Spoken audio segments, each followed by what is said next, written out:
Friends, இன்றைக்கி பார்த்திங்கன்னா சிம்பிளான டிஷ் தான் அல்வா செய்கிறது. எப்படின்னு பார்த்திங்கன்னா, நம்ம போல் உண்டு செய்துட்டு மீதி தண்ணி இருக்குதுல்ல, அதில் செய்ய போகிறோம். அது அந்த தண்ணியில் பார்த்திங்கன்னா ஆல்ரெடி வெல்லம் கலந்ததால் வெல்லம் கலரில் இருக்குது. இப்போ பார்த்திங்கன்னா எப்படி செய்கிறதுன்னு பார்க்கலாம். இவங்க இன்னொன்று தேவையான ஸ்வீட்டுக்கு வந்து நம்ம இதில் வெல்லம் ஆட் பண்ணிக்கலாம். வெல்லம் ஆட் பண்ணி நல்லா கரைச்சிக்கிட்டு அந்த ஸ்வீட்டுக்கு தான்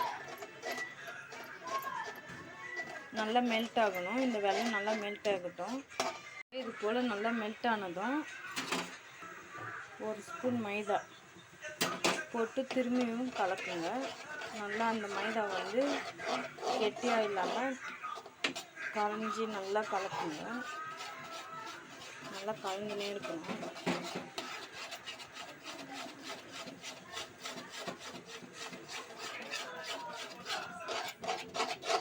அப்படி இல்லை, உங்களுக்கு மைதாவை வந்து தண்ணியில் கலந்து கூட நீங்கள் ஊற்றலாம்.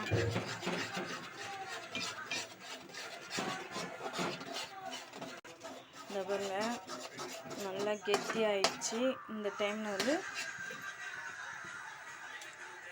ஒரு ஸ்பூன் நெய் சேர்த்துக்கலாம்.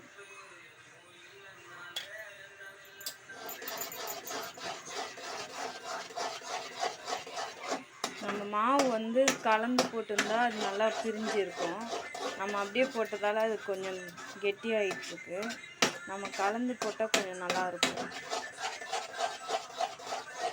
இந்த டைமில் பார்த்திங்கன்னா நெய் ஊற்றுறதால அப்படியே வாசனை நல்லாயிருக்கும்.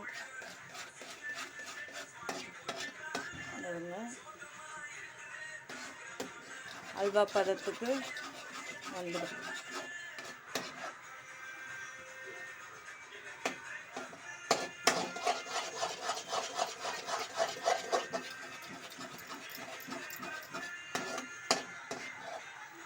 இந்த பாருங்க ஃப்ரெண்ட்ஸ்,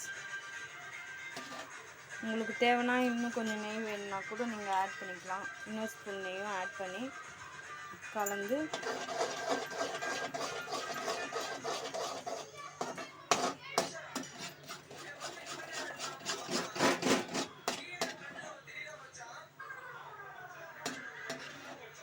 இந்த ஆற விட்டு சாப்பிட்டிங்கன்னா ரொம்ப டேஸ்ட்டாக இருக்கும். நீங்களும் செய்து பாருங்கள் ஃப்ரெண்ட்ஸ். தேங்க்யூ.